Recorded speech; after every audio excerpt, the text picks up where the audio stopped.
Emma talked about you, the veterans on this team, specifically you, Allie, and Courtney, and the way you guys lead, not only in the game, but before the game, after the game, and all year. So how much weight do you guys feel in these moments, and how does that influence your performance in a game like this?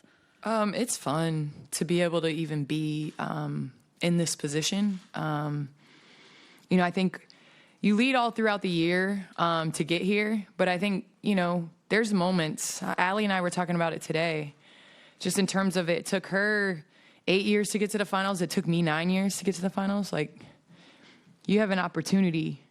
This team has an opportunity, so we can't not seize the opportunity.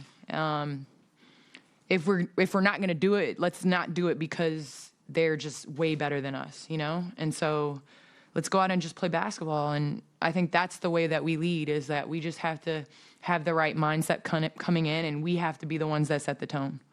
Maggie. So on the same night that you were having an incredible game, Serena Williams was also winning. I was keeping up at halftime. I came in, I saw she won the first set. I was hyped. We were too on press row.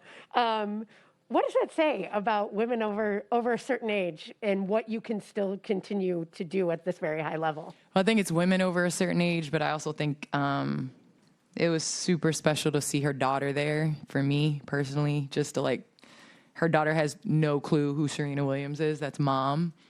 And it was just amazing. That's what I go crazy over, is just the superpower of being a mom and being able to be on that stage to balance the emotions that she's had to balance this last week. She went from beads to diamonds. I thought that was a nice touch for her. But listen, I'm a Serena Williams fan. And so to watch her dominate and, play in this fashion to beat the number 2 player in the world, yeah, it's crazy. To follow up on that, and then if I can ask another question, but does that inspire you? I mean, and do you look at some similarities of your age, the success? You were both the Serena's older than me, okay? Yes, so but you were both the oldest women on court first and foremost. tonight. For sure. I think it just talks about the mentality that you have in the game, the mental strength.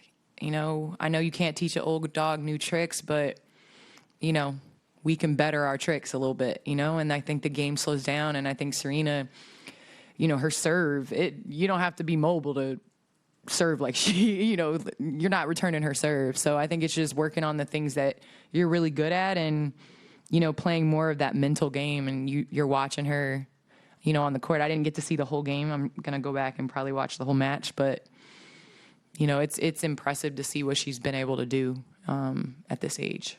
And just the commentary around your game is that this is, some of the best you've ever played. Do you feel that way? What do you credit that to? And just what goes on behind the scenes to get you at this level that maybe it didn't in prior years, younger years?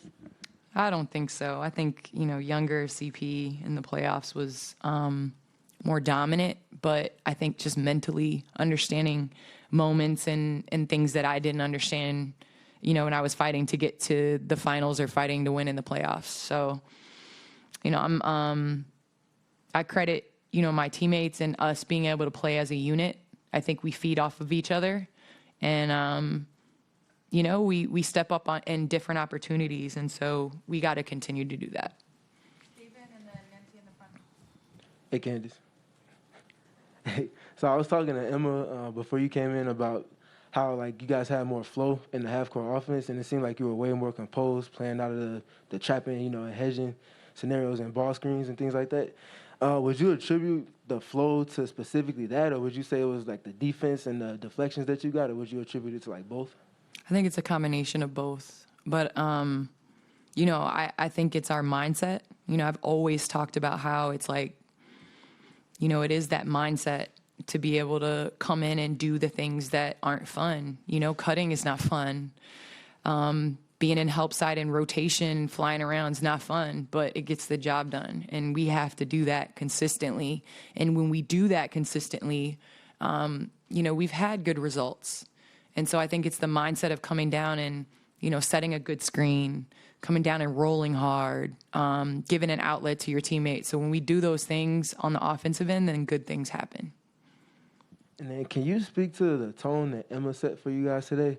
Because she's able to replicate a lot of the things that you get a lot of notoriety for as far as like hedging with activity, making +1 passes and things like that. Emma, when James first talked about Emma joining our team, I was so excited. One, we didn't have to play against her. She's one of those players that I didn't want to play against. She's a nightmare just because, she's great in the post, can hit the mid-range, can hit the three, is a great passer, IQ-wise, and then defensively, like, she's smart.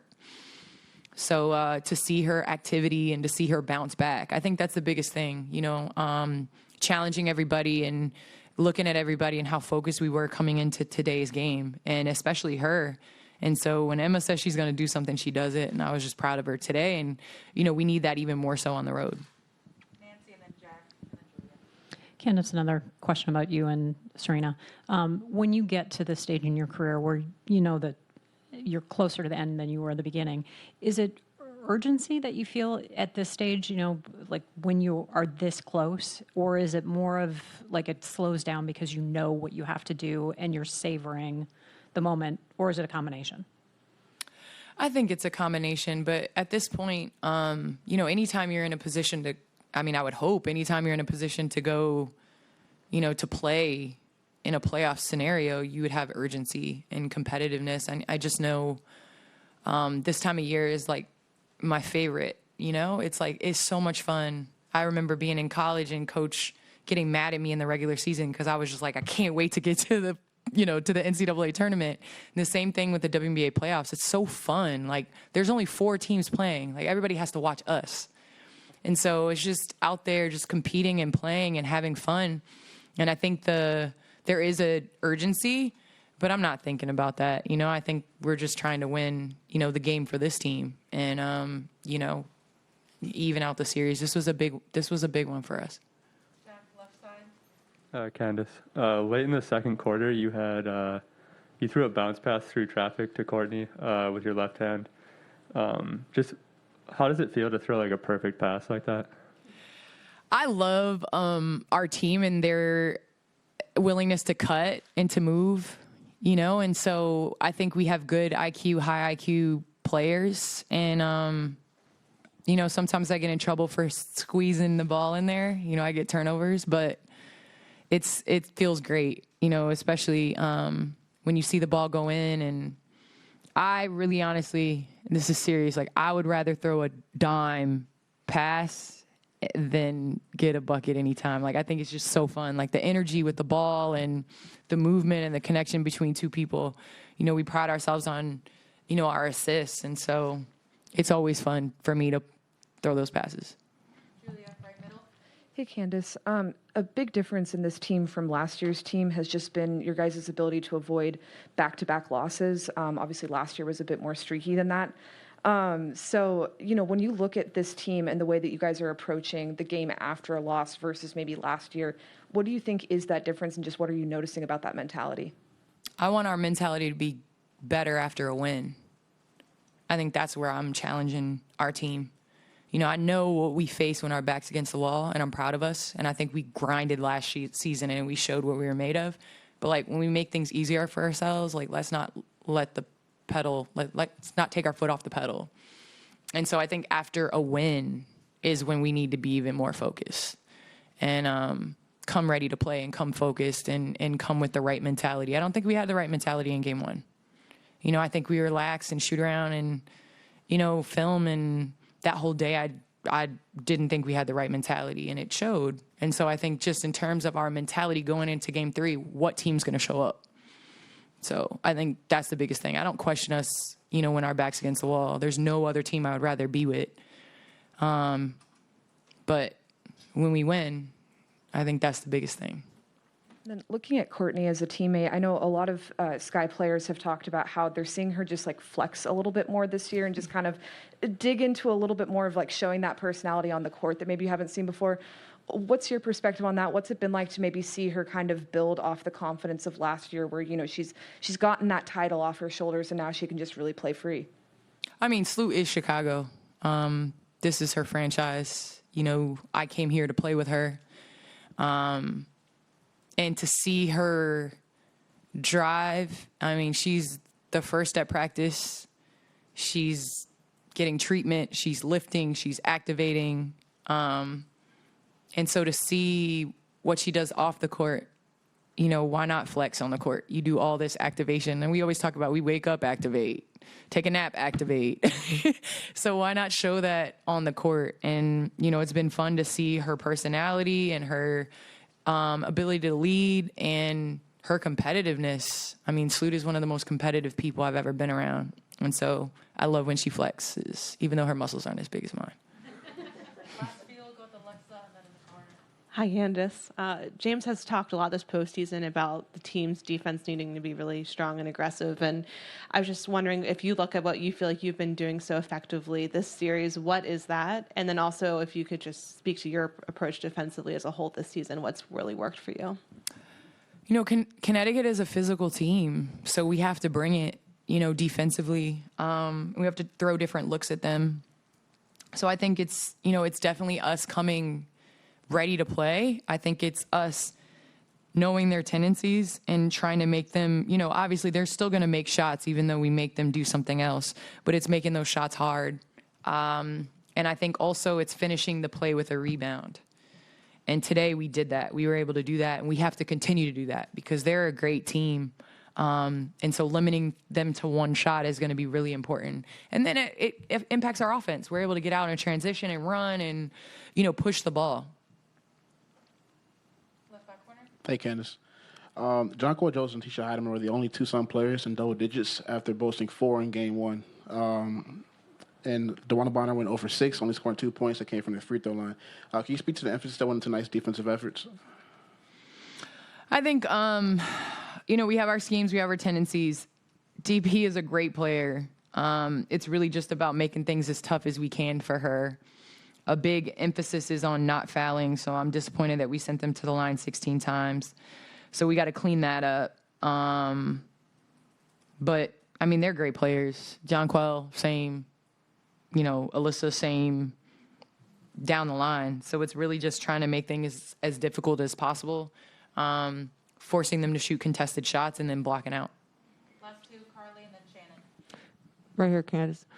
Just kind of a follow-up on Julia's question. You know, looking at last year's postseason, it was game one where you guys would kind of throw the first punch, and then this year it's kind of more game two. What would you say, can you pinpoint a difference that you see from last year to this year when it comes to a playoff approach from game one into game two?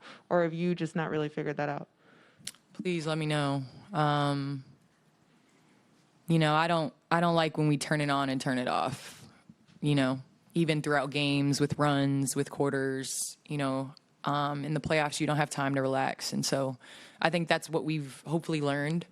And now it's, you know, it's a best of 3 series. That's what it is. So we got to treat next game like game 1.